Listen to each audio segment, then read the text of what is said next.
नमस्कार. तर पिंगा गो पोरी पिंगा या मालिकेच्या आजच्या भागात आपण पाहणार आहोत की वल्लरी, मनोज आणि श्वेता आता घरी आलेले असतात आणि तिघेही अजित, प्रेरणा आणि तेजाच्या अटकेने खूपच अस्वस्थ झालेले असतात आणि तिघांनाही खूपच वाईट वाटत असतं. वल्लरी तर आता खूपच खचून गेलेली असते आणि तिला काहीही सुचत नसतं की आता पुढे नक्की काय करायचं आहे. तेव्हा आता श्वेता वल्लरीला म्हणते की वल्लरी, आता काय करायचं आहे आपण? तेजा, अजित आणि प्रेरणाला कसं सोडवायचं आहे आपण यातून? त्यांनी उगाच प्रकरण अवघड केले ग. काय गरज होती यांना असं करायची? आणि त्यांना ती गन हातात घ्यायची आणि त्यांना सोडवण्यासाठी काय करावं लागेल तू सांग ना ग प्लीज. यावर वल्लरी श्वेताला काहीच उत्तर देत नाही. ती फक्त शून्य नजरेत बघत असते.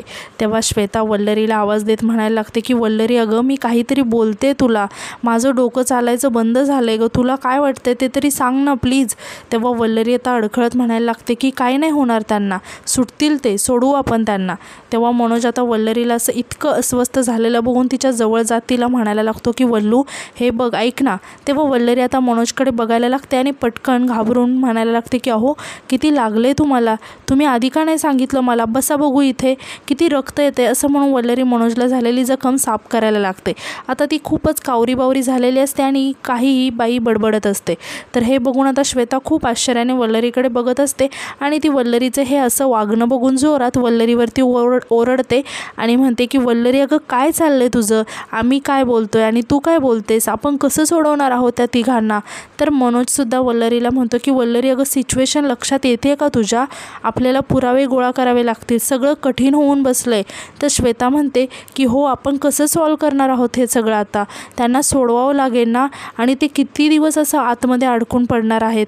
तेव्हा वल्लरी विषय बदलत म्हणते की अहो, मी सांगितलं ना तुम्हाला की तुम्ही आराम करा, मी जेवणाचं काही ते बघते. तेव्हा हे ऐकून श्वेताला खूप राग येतो आणि ती म्हणते की अगं, तू काय जेवणाचं घेऊन बसली आहेस, आम्ही काय बोलतोय हे तुझ्या लक्षात येतंय का? तेव्हा आता वल्लरी जोरात श्वेतावरती ओरडते आणि म्हणते की नाही माहिती आहे मला, आपण कसं वाचवणार आहोत, काय करणार आहोत, मला काहीच माहिती नाही आहे. असं म्हणून ती खूप रडायला लागते आणि म्हणायला लागते की मला नाही माहिती आहे. आता वल्लरीला इतकं रडताना आणि इतकं हायपर झालेलं बघून मनोज आणि श्वेताला आता खूप वाईट वाटतं आणि ते दोघेही वल्लरीला समजवायला लागतात. आता मनोज वल्लरीला म्हणायला लागतो की सॉरी वल्लू, आमचं चुकलं, प्रत्येक वेळेस आम्ही तुझ्याकडून सोल्युशन घेण्याच्या नादात हे विसरून जातो की तूही एक माणूस आहेस आणि आम्ही जसं घाबरून जातो, भांबावून जातो, तसं तुझं होत असेल याचा विचारच नाही करत आम्ही खरं. यावर श्वेतासुद्धा म्हणते की हो गं वल्लरी, सॉरी, हे सगळं इतक्या पटापट घडलं की इतकं विचित्र घडलं की तुझ्या लक्षातसुद्धा येत नसेल की कसं रिॲक्ट करायचं आहे आणि आम्हाला हे समजलंच नाही, खरंच सॉरी. असं म्हणून ते दोघेही वल्लरीला धीर द्यायला लागतात. तर वल्लरी मात्र खूपच रडत असते. तर मनोज म्हणतो की मला खात्री आहे की तू यातून सुद्धा नक्कीच मार्ग काढशील, माझा विश्वास आहे तुझ्यावर. तर श्वेता म्हणते की फक्त डोकं शांत ठेव तुझं, होईल सगळं नीट, काहीतरी मार्ग नक्की निघेल. पण मला एक गोष्ट समजत नाही आहे गं, की आपल्या बायकोला वाचवायला अजितने स्वतःवर आळ घेतला हे समजतंय, पण तेजाने का केलं असेल हे सगळं? तिने खुनाचा आळ का घेतला स्वतःवर, का घेतली जबाबदारी? आणि तिला माहिती नाही आहे का की खुनाची शिक्षा किती मोठी असते, ते का केलं असेल तिने तसं? तेव्हा वल्लरी आणि मनोजसुद्धा थोडेसे विचारात पडतात. तर दुसरीकडे आपण पाहतो की तेजा, अजित आणि प्रेरणाला आता मुंबईच्या पोलीस स्टेशनमध्ये आणलेलं असतं आणि ते तिघेही एका बाकावर बसलेले असतात. तेव्हाच तेजा, प्रेरणा आणि अजितला विचारते की मला एक कळत नाही की हे सगळं जे घडलं ते नाशिकला घडलं, मग आपल्याला इथे का आणलं आहे मुंबईला? तेव्हा अजित सांगतो की माहिती नाही आहे, पण वल्लरीने नानावटी सरांना कॉल केला होता. तर इकडे आता नानावटी सर पोलिसांशी बोलत असतात आणि ते पोलिसांना म्हणतात की मोरे साहेब, या तिघांचं नाशिकमधून इथे ठाण्यात ट्रान्सफर केल्याचं सगळे डॉक्युमेंट्स आहेत, प्लीज तुम्ही एकदा चेक करून घ्या. कसं आहे ना साहेब, हे तिघे इथे ठाण्यात असतील तर आमच्यासाठी ते खूप महत्त्वाचं आहे, त्यांच्याशी नीट बोलू शकतो, त्यांची बाजू नीट मांडू शकतो आणि ते बाकीच्या सगळ्या प्रोसिजर आता पूर्ण करून घेतात. आता यानंतर नानावटी सर या तिघांजवळ येतात. तेव्हा हे तिघेही खाली मान घालतात. तेव्हा नानावटी सर म्हणतात की अतिशय सोपं प्रकरण होतं, पण तुम्ही तिघांनीही इमोशनली बिहेव करून ते कॉम्प्लिकेट केले. आणि ते या तिघांना म्हणतात की माणसं ही अशीही असू शकतात आणि म्हणतात की अजित, तेजा, तुम्ही आता सांगू शकतात आताही की तुम्ही खून नाही केला आहे. तेव्हा प्रेरणा तेजा आणि अजितला म्हणायला लागते की तुम्ही प्लीज नानावटी सरांचं ऐका. तेव्हा अजित प्रेरणाचं काही न ऐकता नानावटी सरांना म्हणतो की मी केला आहे खून. तर हे ऐकून तेजा म्हणायला लागते की अजित, अरे काय बोलतोयस तू, मी मारले अण्णा केदारला. तर प्रेरणासुद्धा म्हणायला लागते की नाही, मी मारले. आणि ते हे तिघे तिघेही स्वतःवरती ब्लेम घ्यायला लागतात आणि म्हणायला लागतात की मी मारले। तेव्हा पोलीस तिघांना हे असं बोलताना पाहून म्हणतात की या दोघींना एका सेलमध्ये आणि याला दुसऱ्या सेलमध्ये टाका। तेव्हा आता या तिघांनाही वेगवेगळ्या सेलमध्ये नेलं जातं। तेव्हा नानावटी सर आता मनातच म्हणतात की खूप गुंतागुंत झाली या केसमध्ये। तेजा आणि अजितला निर्दोष सिद्ध करणं आणि प्रेरणाच्या हातून गुन्हा का घडला हे प्रूव्ह करणं ही तारेवरची कसरत आहे। वल्लरीसाठी खूप मोठं चॅलेंज आहे हे। कस लागणार आहे तिचा, कशी लढणार आहे वल्लरी ही केस, मलाच टेन्शन आले। तर इकडे वल्लरी, श्वेता आणि मनोज बोलत असतात। आता वल्लरीने काही पुरावे गोळा केलेले असतात आणि ती मनोज आणि श्वेताला दाखवत म्हणते की ही पत्रिका आणि ही व्हॉइस मेसेज, हे जे व्हॉइस मेसेज अण्णा केदारने मला पाठवलेत, या दोन्ही गोष्टी खूप महत्त्वाचे पुरावे आहेत। मी तुम्हाला हे व्हॉइस रेकॉर्डिंग पाठवते, तुम्ही एका पेनड्राईव्हमध्ये हे सगळं। तितक्यात आता श्वेता मध्येच वल्लरीला म्हणते की अगं तू काय हे सगळं सांभाळून ठेवलेस, हे फेकून दे आधी। यावर वल्लरी श्वेताला म्हणते की अहो श्वेताताई काय बोलताय तुम्ही, हा खूप मोठा पुरावा आहे। अण्णा केदार हा एका लग्न झालेल्या बाईला लग्न करण्यासाठी जबरदस्ती करत होता, याचा पुरावा आहे ही पत्रिका। आणि एवढंच नाही तर या व्हॉइस रेकॉर्डिंगमध्ये अण्णा केदार आणि प्रेरणाताई दोघांचाही आवाज आहेत आणि यामध्ये प्रूफ होतंय की अण्णा केदार प्रेरणाताईंना मारहाण करत होता, त्यांचा छळ मांडत होता। आपण या व्हॉइस रेकॉर्डिंगची जर का ऑथेंटिसिटी जर प्रूफ केली ना, तर हे मॉर्फ केलं नाही हे सिद्ध होईल आणि आपल्याला या केसमध्ये खूप मोठी मदत होईल। तेव्हा आता मनोज विचारतो की पण या सगळ्यांनी नेमकं काय सिद्ध होणार आहे। तेव्हा वल्लरी सांगते की यातून हे सिद्ध होईल की प्रेरणाताईंकडून जरी अण्णा केदारचा खून झाला असला ना, तरी हे सगळं सेल्फ डिफेन्समध्ये घडले आणि असं जर का झालं ना, तर कदाचित प्रेरणाताईंना शिक्षा होणार नाही आणि जरी झाली ना तरी ती कमी होईल, कोर्ट त्यांच्यावर अन्याय नाही करणार, एवढं मात्र नक्की आहे। तेव्हा श्वेता म्हणते की म्हणजे आपल्याकडे त्यांना वाचवायचे अजूनही होप्स आहेत ना, हे असं झालं तर बरं होईल। यावर वल्लरी म्हणते की हो, पण फक्त एक प्रॉब्लेम आहे, तेजाताई आणि अजित भाऊजींनी या सगळ्यांमध्ये उडी घ्यायला नको होती। आता आपल्या तेजाताई आणि अजित भाऊजी हे निर्दोष आहेत हे सिद्ध करावं लागेल आणि शिवाय प्रेरणाताईंनी हे सगळं सेल्फ डिफेन्समध्ये केले हे सुद्धा सिद्ध करावं लागणार आहे। आता मनोज वल्लरीला म्हणतो की तसं असेल तर माझ्याकडे काहीतरी आहे, त्याने नक्कीच तुला मदत होईल, असं म्हणून मनोज तो पुरावा आणण्यासाठी जातो। तितक्यात आता वल्लरीला नानावटी सरांचा फोन येतो। आता नानावटी सर वल्लरीला सांगतात की या तिघांना इकडे ठाणे पोलीस स्टेशनमध्ये शिफ्ट केले, आता तुला इन्व्हेस्टिगेशनसाठी सारखं नाशिकला जाण्याची गरज नाही आहे। आता हे ऐकून वल्लरीला खूप आनंद होतो आणि ती म्हणते की सर हे खरंच खूप छान झालं, आता काम थोडं सोपं होईल।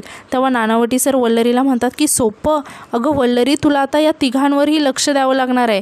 तुझ्या आयुष्यात आलेल्या केसेसमधील ही सगळ्यात कठीण केस आहे, पण ही एक ऑपॉर्च्युनिटी म्हणून घे आणि स्वतःला बेस्ट प्रूव्ह कर आणि मला सुद्धा एक गुरु म्हणून हे बघायला खूप आवडेल की तू हा तिढा कसा सोडवतेस। तेव्हा वल्लरी नानावटी सरांना म्हणते की सर तुम्ही आहात ना माझ्यासोबत। तेव्हा नानावटी सर म्हणतात की वल्लरी खूप कमी स्टुडंट्स असे आहेत की ज्यांचा मला अभिमान वाटतो आणि तू त्यातलीच एक आहेस, म्हणून मी गुरु म्हणून तर आहेस तुझ्यासोबत, पण गरज पडली तर एक सहकारी म्हणून सुद्धा उभा असेल। आता नानावटी सर वल्लरीला म्हणतात की वल्लरी या सगळ्या केसमध्ये एक सुद्धा पुरावा मिस होऊ देऊ नकोस। प्रेरणाचा फोन हा सगळ्यात मोठा पुरावा आहे, शिवाय त्या अण्णा केदारला कुणी मदत केली हेही तुला शोधून काढावंच लागेल, कारण त्या सगळ्यांची साक्ष महत्त्वाची आहे, एकूण एक विटनेस महत्त्वाचा आहे। तेव्हा वल्लरी म्हणते की नाही सर बरोबर आहे तुमचं, सगळ्यात आधी प्रेरणाताईंचा फोन तो कुठे सापडतोय का हे बघते मी। तेव्हा आता नानावटी सर वल्लरीला ऑल द बेस्ट असं म्हणून फोन ठेवून देतात। इतक्यात आता मनोज तिथे येतो आणि वल्लरीला म्हणतो की वल्लरी हे बघ, अजित जेव्हा रघुचा पाठलाग करत होता ना, तेव्हा त्याला रघुचा फोन तर सापडलाच, पण हा प्रेरणाताईंचा मोबाईलसुद्धा रघुकडेच होता। नाशिकला जी गडबड सुरू होती, मारामारी सुरू होती, त्या गडबडीत हे दोन्ही फोन अजितने माझ्याकडे दिले होते। तेव्हा हे बघून वल्लरी खूप खुश होते, तर श्वेतासुद्धा खूप खुश होते आणि म्हणते की एवढा मोठा पुरावा आहे हा, बरं झालं नानावटी सरसुद्धा आता हेच म्हणाले ना। तर आता वल्लरी एकदम खूपच टेन्शनमध्ये येते आणि घाबरत म्हणायला लागते की काय हो, हे काय केलं तुम्ही। तेव्हा वल्लरीचं हे असं वागणं बघून मनोज आणि श्वेता खूप आश्चर्याने वल्लरीकडे बघायला लागतात आणि त्या दोघांनाही काहीच कळत नाही की वल्लरी इतकी का चिडली आहे। आता वल्लरी एक कपडा आणते आणि मनोजच्या हातातून पटकन ते फोन घेते आणि ते फोन पुसायला लागते, जेणेकरून त्या फोनवर मनोजचे फिंगरप्रिंट्स लागू नये आणि म्हणायला लागते की हे काय केलं तुम्ही, आणि परत ती मनोजला सॉरी म्हणते आणि म्हणते की माझं चुकलं, माझी टेन्शनमध्ये खूप चिडचिड होते, पण त्याचं काय आहे ना, क्राईम सीनवरच्या कुठल्याही पुराव्याला असा हात नसतो लावायचा, नाहीतर आपले फिंगरप्रिंट्स उमटतात त्याच्यावर. एक्झाम्पल द्यायचं झालं तर आता आपली केस बघा ना, अजित भाऊजी आणि तेजाताईंनी प्रेरणाताईंच्या हातातून ती बंदूक घेतली आणि त्याच्यावर त्यांचे फिंगरप्रिंट्स आले. याच्याने 3 सस्पेक्ट तयार झाले आणि त्यामुळे केस मिसलीड झाली. असं होऊ नये म्हणून आपण क्राईम सीनवरच्या कुठल्याही पुराव्याला हात नाही लावायचा. यामुळे केसच्या इन्व्हेस्टिगेशनसाठी खूप हेल्प होते आणि केस सोपी होते. तेव्हा मनोज म्हणतो की अगं वल्लू, तू जे काही सांगते ना, हे सगळ्या गोष्टी माहिती आहेत मला, पण सगळ्या गोष्टी इतक्या पटापट होत गेल्या ना, तर त्या सिच्युएशनमध्ये काय करायचं काही कळलंच नाही मला. वल्लरी अजून मनोजची माफी मागत म्हणते की टेन्शनमुळे माझी चिडचिड होते खूप. तर आता इकडे आपण पाहतो की प्रेरणा आणि तेजाला एका सेलमध्ये ठेवलेलं असतं आणि त्या दोघीही आता खूपच टेन्शनमध्ये बसलेल्या असतात. आता प्रेरणाला राहून राहून घडलेली घटना आठवत असते आणि तिला हेही आठवत असतं की अजितने कसं तिला वाचवण्यासाठी स्वतःवर खुनाचा आळ घेतला, तर तेजाने सुद्धा तो आळ स्वतःवर घेतला. आता हे सगळं आठवून प्रेरणाला खूप वाईट वाटत असतं. आता ती पटकन उठते आणि लॉकअपच्या दरवाजापाशी येऊन ओरडायला लागते की मी मारले अण्णा केदारला, हवं तर मला फाशी द्या, पण माझ्या नवऱ्याला आणि माझ्या मैत्रिणीला सोडा, त्यांनी काही नाही केले, सगळं काही मी केले. तेव्हा आता प्रेरणाला असं ओरडताना बघून तेजा खूप घाबरून जाते आणि प्रेरणाजवळ तिला शांत करायला लागते. मात्र प्रेरणा तेजाचं काहीही न ऐकता लगातार ओरडत असते की माझ्या मैत्रिणीने काही नाही केले, माझ्या नवऱ्याने काय नाही केले, सगळं मी केले.